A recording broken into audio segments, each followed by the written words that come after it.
Hello, I'm Malcolm Raggett and I specialise in making handmade photo books. Just recently, Awagami paper company from Japan have started importing inkjet printable specialist papers. So I've been looking at their range and experimenting with some of the papers. Here's some that I've chosen for a sort of consistent look but in different weights. The lightest one is Kozo double layered. Although this says 90 grams, when you separate the layers out, you actually end up with a tissue of about 20 grams in weight. So this is how it works. It's a laminate of a wood pulp paper and a Kozo paper, which is mulberry paper, and it's a very fine tissue when you separate them out. I can look in more detail in that in a minute. The next weight up that I've chosen is 42 gram Murakumo Kozo Select White. This has a translucency to it, so you do get a certain amount of show through to the next page, but if you use that creatively, that can be good. The third Kozo paper, mulberry paper, that I've put in is thick white. It's 110 grams and forms a nice trio with the other two papers. Finally, the fourth one is bamboo paper. This one is much cheaper than the mulberry papers. It's a 170 gram paper. This is double-sided. That's about the lightest weight paper I've come across that you can double-side print, and so it makes it very good for bookmaking. Also, bamboo paper is supposed to be archival, so with archival construction techniques that makes the books very long-lasting. So those are the four papers that I'm working with. You may have noticed on one of them I've written long grain. Grain is important to bookmakers, and all of the papers that I've tried so far in A3 and A3 plus size have been long grain, which means you can cut them down to make them A4 short grain, which means that you can fold them into A5 books, which is also very worthwhile knowing. A book that I've needed to make recently, and so I've been using this paper for, is a book on flowers. Here's the book. It's covered in canvas and it's a stitched, Japanese style stitch sewn with my own design in the stitching. The canvas cover is flexible but in one direction. Of course, it's not possible in a video for you to feel the paper, but if we look a little more carefully, we can see an end paper here that is mulberry. That's actually from Korea. Then we get the tissue, just a little bit of see-through on the tissue paper there. The 42 gram, you might just be able to see some texture in that. It's a rather lovely paper texture. Title page, which is the 110 gram. And those are the three papers I've used in this book. And the way I've tried to use them a little bit creatively is to put a tissue overlay here with an identical picture underneath on the 110 gram. So 20 gram translucency on top of a more solid 110 gram.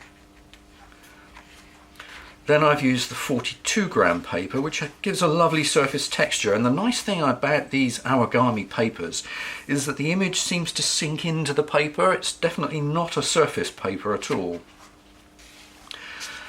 Another 42 gram paper. Again, you don't see the picture through on a dense colour like this, but when you turn it over, you can see a ghost of an image on the other side. So it adds a little bit of interest to the left-hand side with the main image on the right. This paper is too thin to print on both sides, so they don't even bother coating it that way. Another tissue overlaying an identical shot underneath, so if you squeeze it down you'll get some show through. obviously of an identical picture, and you turn it over. You get a little bit of ghosting on the photograph as you turn it over, and also as you pick it up, the picture goes a little lighter. So it's the whole experience is turn the page slowly to fully experience the book.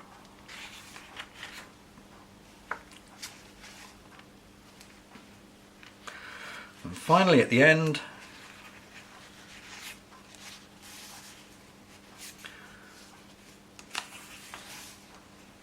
we have a little bit about the British artist Sir Cedric Morris, who was also interested in his spare time in breeding iris, which is the subject of this book.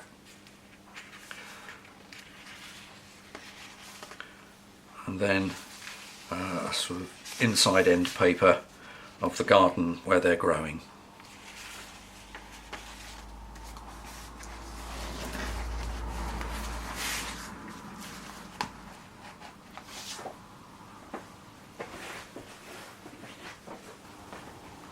Just a few words about the double layered paper. This is the double layered paper. It's wood pulp paper on one side, laminated with Kozo paper on the other side. A closer look reveals this, and they pull apart. To get them to pull apart, the best way I've found is to choose a scrap corner, because you are going to chew the corner up a little, with a scalpel or with your fingernails. Insert the scalpel and tease apart the layers to start with. Then, keeping the image as flat as possible, pull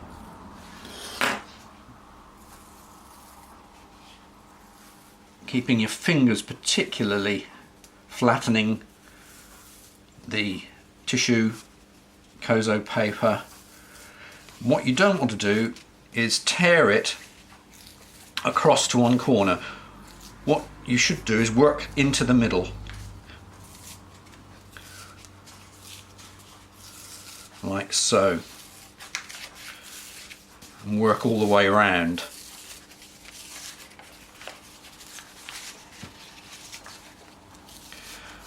Making sure you keep your fingers close to the point of tearing. Now, you might be able to see a slight problem here where the white indicates that some of the wood pulp paper is staying on the tissue. I'll show you how to correct that in a minute. Just keep working around,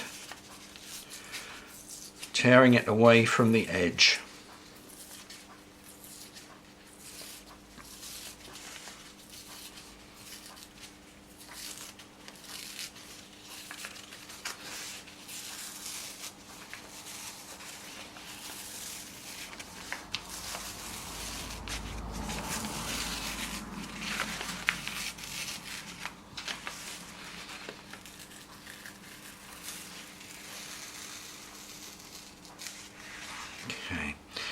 We're left with a little bit of wood pulp here and here. I found the best way to get rid of that is to use an ordinary eraser. It doesn't matter whether you use the ink or the pencil end, and just rub off the bits of wood pulp.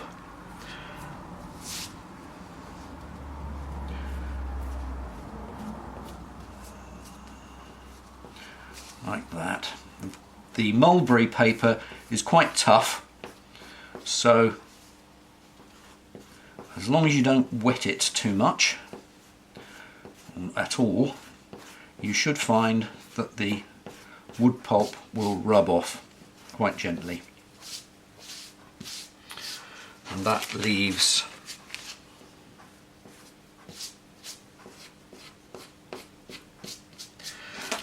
our tissue afterwards. The reason you don't work to one edge is this. I'll do this. This is incorrect. Can you see the way the tissue is curled? If you like that creatively, maybe it's a good thing. But working Pulling it into the centre avoids that.